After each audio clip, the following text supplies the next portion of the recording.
Second part है, 2 महिलाएं एवं 5 पुरुष एक कसीदे के काम को साथ साथ 4 दिन में पूरा कर सकते हैं, जबकि 3 महिलाएं और 6 पुरुष इसको 3 दिन में पूरा कर सकते हैं।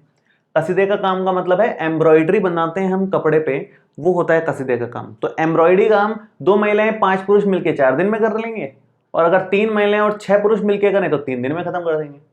तो हमें ज्ञात करना है कि इसी कार्य को करने में एक अकेली महिला कितना समय लेगी और इसी कार्य को करने में एक पुरुष अकेला कितना समय लेगा, ये बताना है हमारे को। तो जो डिटेल है मैं एक बार लिख देता हूं, उसके बाद हम लोग शुरू करते हैं।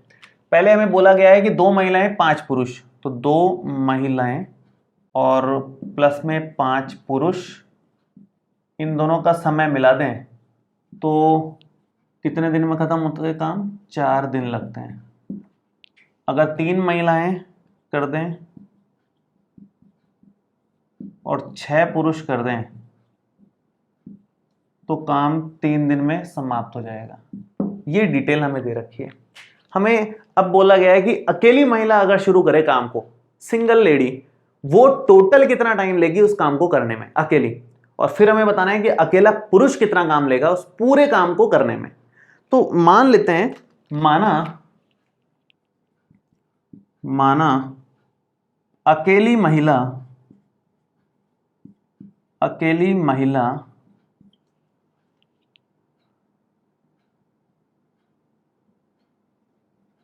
कसीदे के कार्य को करने में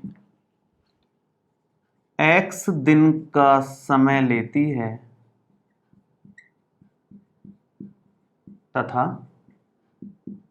अकेला पुरुष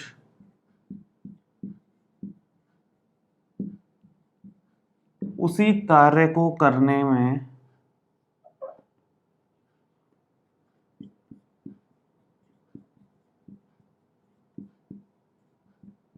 Y दिन का समय लेता है।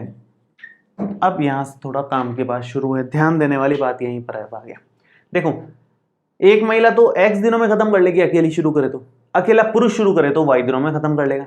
अब थोड़ा ध्यान देंगे, मान लो कि एक महिला 10 दिनों में कंप्लीट कर लेती है, तो सारा का सारा क्वेश्चन एक्चुअली हमें चलाना है 1 दिन पर। आप तो 1 दिन में कितना काम हो रहा है उस पर पूरा का पूरा क्वेश्चन चलाओ। आप इन दोनों से इक्वेशन बनाओ 1 दिन के काम को लेकर के। जैसे अगर मान लो एक महिला कुल 10 दिनों में काम खत्म करती है, तो 1 दिन में कितना काम करेगी? उस काम का 1/10 हिस्सा करेगी ना। जैसे एक महिला किसी काम को 2 दिन में खत्म कर देती है, तो 1 दिन में कितना काम करी उसने? आधा काम कर दिया, मतलब 1/2 हिस्सा काम कर दिया। अगर 10 दिन में खत्म कर रही है कोई महिला किसी काम को, तो 1 दिन में कितना काम किया उसने? उस काम का 1/10 हिस्सा किया उसने। सीधा 1 लगा दोगे आप इसमें। तो यहां पर क्या है, अगर एक महिला काम खत्म करने में X दिन का समय ले रही है, तो 1 दिन का काम कितना हो गया? 1/X, महिला का 1 दिन का काम। तो एक महिला का 1 दिन का काम कितना हो गया? वो 1/X हुआ। और ऐसे ही एक पुरुष का 1 दिन का काम कितना हो गया? वो 1/Y हो गया। ये है हिसाब किताब। एक महिला का 1 दिन का काम 1/X हिस्सा है उस काम का, और एक पुरुष का 1 दिन का काम 1/Y हिस्सा है उस काम का। अब हमें 1 दिन पे चलाना है पूरा का पूरा। ये सिचुएशन किसके लिए दे रखी है? 4 दिनों के लिए दे रखी है। तो ये दोनों मिलकर के काम कितने दिनों में कर रहे हैं? 4 दिनों में। तो ये दोनों मिलकर के 1 दिन में कितना काम कर रहे हैं? 1/4 हिस्सा। 1/4 हिस्सा आज कर लिया, 1/4 हिस्सा कल, 1/4 हिस्सा परसों, और 1/4 हिस्सा चौथे दिन। चारों दिन में मिलाकर के पूरा एक काम हो गया। तो आप यहां पर 1 दिन के हिसाब से चलाओगे तो 2 महिलाएं 1 दिन में कितना काम करेंगी? एक महिला 1 दिन में 1/X काम करती है, तो 2 महिलाएं मिलकर के 1 दिन में 2/X काम करेगी। दोनों का 1/X मिला लो। ऐसे ही 5 पुरुष, एक पुरुष तो 1 दिन में 1/Y काम करता है, तो 5 पुरुषों के लिए 1/Y 1/Y 1/Y 1/Y और 1/Y 5 बार, तो 5/Y हो जाएगा। वो मिलकर के 1 दिन में, मतलब टोटल तो 4 दिन में काम खत्म कर रहे हैं, तो 1 दिन में 1/4 काम खत्म हो जाएगा उनका।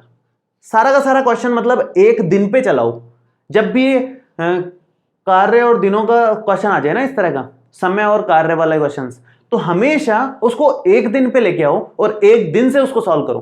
तो यहां पर एक दिन से ही किया हमने कि 2 महिलाएं एक दिन में कितना काम कर रही हैं, 5 पुरुष एक दिन में कितना काम कर रहे हैं, और कुल एक दिन में कितना काम हो रहा है 1/4 हिस्सा। सेम यहां पर 3 महिलाएं और 6 पुरुष हैं, तो एक महिला का एक दिन का काम तो 1/x है, तो 3 महिलाओं का 3/x हो गया, 6 पुरुषों का 6/y हो जाएगा, और कुल काम 3 दिन में खत्म हो रहा है, तो एक दिन में काम का 1/3 हिस्सा खत्म हो जाएगा। ये 2 समीकरणें हम इन दोनों की मदद से बना सकते हैं वहां पर। और जैसे ये 2 समीकरणें बन गई, आगे का काम इतना मुश्किल नहीं है। आगे आप 1/x को a मानोगे, 1/y को b मानोगे, और फिर सॉल्व कर लोगे उसको। तो मैं इसको एक काम करता हूं, समीकरण नंबर 1 इसको ले लेता हूं, 2 इसको ले लेता हूं। आगे आप लिखोगे कि माना 1/x बराबर a है, जिसको समीकरण 3 लोगे, एवं 1/y बराबर b है, इसको समीकरण नंबर 4 लोगे और यहां रखोगे, और फिर हम नॉर्मल तरीके से सॉल्व कर लेंगे।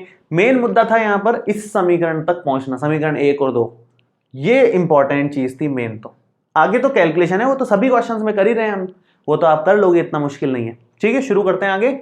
1/x a है तो 2a बन जाएगा, ये 1/y b है तो ये 5b बन जाएगा, और बराबर में 1/4 आ रहा है। सेम उस तरफ बनेगा, उस तरफ क्या बन रहा है हमारा, ये बन रहा है 3a, क्योंकि 1/x का मान a है, 1/y का मान b है, तो 6b बराबर में 1/3 आ जाएगा। क्रॉस मल्टीप्लाई कर लो, इस 4 को इधर भेजोगे तो ये बनेगा 4 दूना 8a, 5 चौका 20b बराबर में 1। समीकरण 1 तो ये हुई, जिसको समीकरण नंबर 5 बोल सकते हो आप। ऐसे ही यहां से 3 को इधर ले आए क्रॉस में, तो 9a प्लस 6 18b बराबर में 1, ये अपनी समीकरण नंबर 4। अब इन दोनों समीकरणों को हल करके a और b निकाल लो यहां से, और यहां रख दो, तो x और y आ जाएंगे।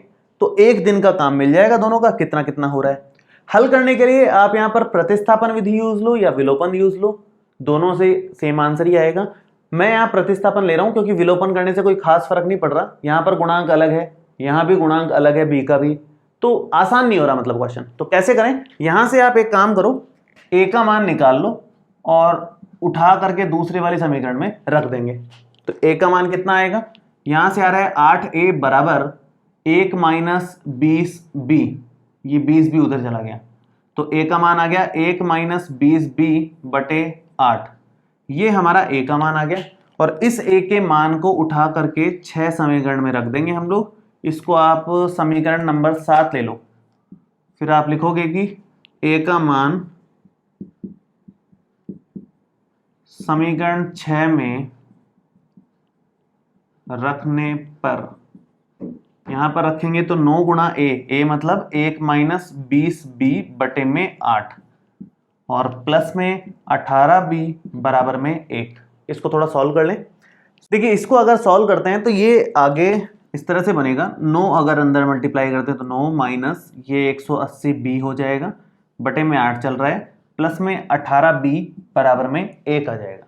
आप यहाँ पर एलसीएम ले लें, एलसीएम लेंगे तो इसके भाग में 1 हम ले लेते हैं, ये बन जाएगा 8 एलसीएम, और 9 माइनस 180b प्लस में 18 को 8 से मल्टीप्लाई करोगे तो 144 आ जाएगा, और बराबर में 1 चल रहा है। इस 8 को उधर ले लें और इसको सॉल्व करते हैं। मैं एक काम करता हूँ, यहाँ से यहाँ तक का हटा देता हूँ, ये कोई काम का नहीं है हमारे फिलहाल, और फिर आगे करते हैं। देखो ये थोड़ा सॉल्व कर लें, 180 और 144, और ये 8 को उधर भेज देते हैं। क्या बनेगा ये बनेगा हमारा 9 माइनस, क्योंकि माइनस का ही बचेगा, माइनस का 180 है, 9 minus 36b is equal to 8, अगर उधर चला जाएगा तो 1 इंटू 8 8 हो जाएगा, तो माइनस का 36b is equal to 8 minus 9, तो minus 36b is equal to -1, minus से माइनस कट गया, तो b की वैल्यू आ गई 1/36। ये b की वैल्यू उठा करके आप यहां पर रख दो इक्वेशन नंबर 7 में। तो समीकरण नंबर 7 में अगर आप रखते हैं तो a आ जाएगा 1 माइनस 20b मतलब 1/36, तो ये 1/36 इसके साथ में है, और भाग में 8 आ रहा है। कितना बनेगा ये आप एलसीएम में ले लो, थोड़ी जगह की कमी चल रही है, एलसीएम लोगे तो ये बनेगा ए का मान 36 माइनस 20 बटे, ये 36 एलसीएम में है और डिवाइड में 8 चल रहा है। 8 मतलब 8 बटे 1 ही है वो एक तरीके से। इसको सॉल्व करें तो ये बनेगा 36 में से 20 जाएगा तो बनता है 16 और नीचे 36 है और ये 8 बटे 1 1 बटे 8 बन जाएगा। तो ये 8 दूना 16 और 2 से 36 कट के 1 बटे 18 आ गया ए का मान। ए का मान 1 बटे 18, बी का मान 1 बटे 36। ये उठा करके समीकरण 3 और 4 में रख दो तो समीकरण 3 एवं 4 से हमें क्या मिलेगा? ये मिलेगा 1 बटे एक्स बराबर ए मतलब 1 बटे 18। दोनों को घुमा दो, उल्टा कर दो, व्युत्क्रम ले लो दोनों का, तो x बराबर आ गया 18 और 1 बटे y किसके बराबर है? b के। b मतलब 1 बटे 36 के। तो घुमा दो दोनों को, इसको भी घुमा दो और इसको भी घुमा दो, तो y का मान कितना आ जाएगा? 36 के। तो x 18 दिन आया एक्चुअल में, मतलब एक महिला अकेली उसको 18 दिन में कंप्लीट कर लेगी और एक पुरुष अकेला शुरू करे तो उसको 36 दिन में कंप्लीट करेगा। ये है फाइनल आंसर। तो इस तरह के क्वेश्चन में मेन जो बात ध्यान देने की थी वो इतनी थी कि सारा का सारा एक दिन के हिसाब से कितना काम हो रहा है वो चेक कर लो और समीकरणों में एक दिन के हिसाब से कंप्लीट काम निकालो और फिर उसको सॉल्व करो, तब जाकर के आपका आंसर आएगा। बहुत ही खास क्वेश्चन था ये।